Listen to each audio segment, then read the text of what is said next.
Hello everyone, welcome to Melvano app. Today we are going to learn about combinations. तो देखो, हम लोगों ने ऑलरेडी परम्यूटेशन पढ़ चुके हैं। तो परम्यूटेशन क्या था? हमारा अरेंजमेंट, कि मैं n चीजों में से r चीजों को अरेंज करने वाला हूं। लेकिन अब मैं क्या करूंगा? n चीजों में से r चीजों को सेलेक्ट करूंगा। देखो, अरेंज करने में आपका ऑर्डर इंपॉर्टेंट है, लेकिन सेलेक्ट करने में आपका ऑर्डर इंपॉर्टेंट नहीं है। अगर मान लीजिए मैं वही एग्जांपल लूं 5 लड़कों का, तो अगर मेरे पास ये 5 लड़के हैं, इनमें से मेरे को 3 सेलेक्ट करने हैं, तो हो सकता है मैं B1, B2, B4 कर लूं। या अब मैं मान लीजिए 3 लड़कों में से B1, B2 और B4 को सिलेक्ट करूं। अब चाहे मैं पहले B1 को सिलेक्ट करूं, चाहे मैं पहले B2 को कर लूं फिर B4 को करूं, चाहे पहले मैं B4 को करूं फिर बाकी को करूं, तो उससे मेरे को मतलब नहीं है। यहां पर ऑर्डर की कोई इंपॉर्टेंस नहीं है। अरेंजमेंट में ऑर्डर इंपॉर्टेंट है, लेकिन सिलेक्शन में बिल्कुल भी नहीं है। तो जब भी हम कॉम्बिनेशंस की बात करेंगे तो ऑर्डर को कोई भाव नहीं देने वाले हैं। तो क्या लिखा हुआ है? ईच ऑफ द ग्रुप्स और selections which can be made by taking some और all of the things without considering the order of the things in each group is called a combination. तो मतलब आपको करना क्या है कि ईच ऑफ द ग्रुप्स और selections which can be made by taking some और all of the things without considering the order. बिना ऑर्डर को कंसीडर किए हुए अगर आपको चीजों को सेलेक्ट करना है तो उसको हम क्या बोल लेते हैं? यहां पर कॉम्बिनेशन, जो मैंने अभी आपको समझाया। फिर क्या बोल रहे हैं? Generally involves the problem of selections, select करने वाली प्रॉब्लम्स, चूजिंग, चूज करना है, डिस्ट्रीब्यूटेड ग्रुप फॉर्मेशन, मतलब कि इतने ग्रुप में इतने लोग, इस ग्रुप में इतने लोग, इस ग्रुप में इतने लोग, इस तरह की प्रॉब्लम्स। कमेटी फॉर्मेशन, कि मेरे पास 6 लड़के हैं, 6 लड़कियां हैं, 4-4 की कमेटी बनानी है, इधर से 4 लड़की पकड़ो, इधर से 4 लड़के पकड़ो और कमेटी बना दो। फिर क्या लिखा है? ज्योमेट्रिकल प्रॉब्लम्स, तो ज्योमेट्रिकल प्रॉब्लम्स भी इसमें हमारी आ जाती हैं। नेक्स्ट क्या बोल रहे हैं? NCR denotes the number of combinations of n different things are at a time. तो n थिंग्स में से r चीजों को सेलेक्ट करने का तरीका, या r चीजों से जितने आप कॉम्बिनेशंस बना सकते हो, तो कितने बनाओगे? NCR। जो NCR का, जैसे हम वहां पर NPR पढ़ रहे थे, वैसे यहां पर NCR है। ये जो था परम्यूटेशन के लिए था, मतलब ये होता था आपका अरेंजमेंट्स के लिए, और जो NCR है वो कॉम्बिनेशंस के लिए है, मतलब वो सिलेक्शन के लिए है। किसके लिए है वो? हमारा सिलेक्शन। ये सिलेक्शन और ये अरेंजमेंट। NCR का जो फॉर्मूला है वो होता है आपका क्या? जो ऊपर लिखा है n फैक्टोरियल, जो नीचे लिखा है r फैक्टोरियल, और ऊपर वाला माइनस नीचे वाला, that is n minus r factorial. तो ऊपर में से नीचे को घटा दो, उसका फैक्टोरियल नीचे लिख दो, तो ये फॉर्मूला किसका बन जाएगा? आपका NCR का। तो ये क्या है? n चीजों में से, n डिफरेंट थिंग्स में से r थिंग्स सेलेक्ट करने के तरीके, कि कितने तरीके से आप r डिफरेंट थिंग्स सेलेक्ट कर सकते हो n में से।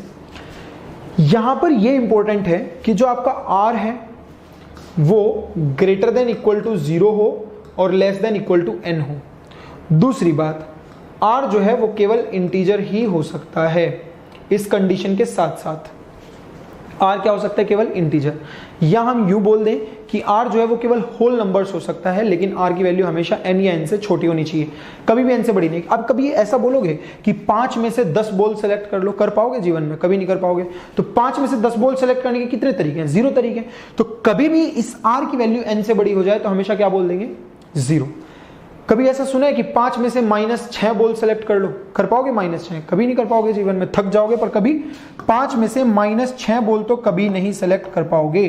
तो इसका मतलब कभी आपको बोल दिया जाए कि 5c - 6 की वैल्यू कितनी होगी, तो हम क्या बोल देंगे? 0। अगर मैं बोलूं कि 5 में से 2.5 बॉल सेलेक्ट करके मेरे को दे दो, अचार डालोगे आधी बॉल का? 2 बॉल तो काम की है, लेकिन आधी बॉल किस काम की है? तो इसका मतलब ये भी कोई अच्छा तरीका नहीं है। तो r की वैल्यू हमारी फ्रैक्शनल भी नहीं हो सकती। तो इसका मतलब ये हुआ कि 5 में से कभी हम 2.5 बॉल सेलेक्ट नहीं कर सकते। इसका मतलब 5c 2.5। जैसे ही r की वैल्यू फ्रैक्शनल हुई, NCR की वैल्यू क्या हो जानी है? 0 हो जानी है। तो ये चीजें जो है हम यहां पर ध्यान रखेंगे।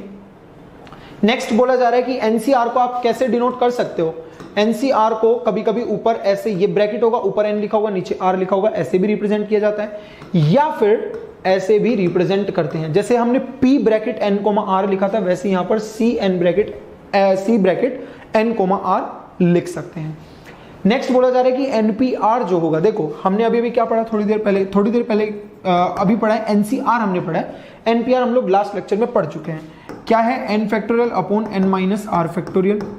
लेकिन NCR क्या था? n factorial upon n minus r factorial upon r factorial. R factorial से दोनों को मल्टीप्लाई कर लो, तो R factorial into N C R क्या बन जाएगा, N factorial upon N minus R factorial.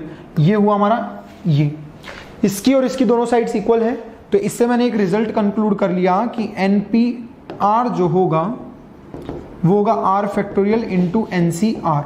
ये रिजल्ट अपने दिमाग में डाल लो। तो क्या लिखना है आज के बाद, N P R is equals to R factorial into N C R. एक क्वेश्चन है छोटा सा, आपसे बोला गया है, लल्लू सा सवाल है 5 से 2। हमने पढ़ा है एनसीआर का फॉर्मूला, तो अगर एनसीआर का फॉर्मूला पढ़े हो तो ये तो कर ही सकते हो। 5 फैक्टोरियल ऊपर, 2 फैक्टोरियल नीचे आ जाएगा, ऊपर वाला माइनस नीचे वाला, 5 माइनस 2 मतलब 3 फैक्टोरियल। ये बन जाएगा 5 into 4 into 3 into 2 into 1 upon 2 into 1, 3 into 2 into 1। ये 3 फैक्टोरियल, ये 2 फैक्टोरियल, ऊपर 5 factorial, 3 to 1, 3 to 1, no 3 to 1। 2 से 4 को कैंसिल करेंगे तो बन जाएगा कितना, 2। 5 2 से कितना हो गया, 10। तो ध्यान रखेंगे 5 से 2 की वैल्यू कितनी हो जानी है, 10 होने वाली है।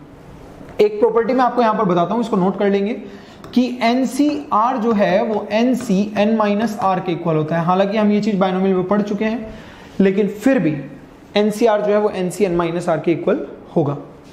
नेक्स्ट, ओके, तो ये है बेसिकली हमारा कॉम्बिनेशन के बारे में कि कैसे हम कॉम्बिनेशन को यूज करेंगे, क्या हम NCR का फॉर्मूला लगाने वाले हैं, आने वाले लेक्चर में हम देखेंगे।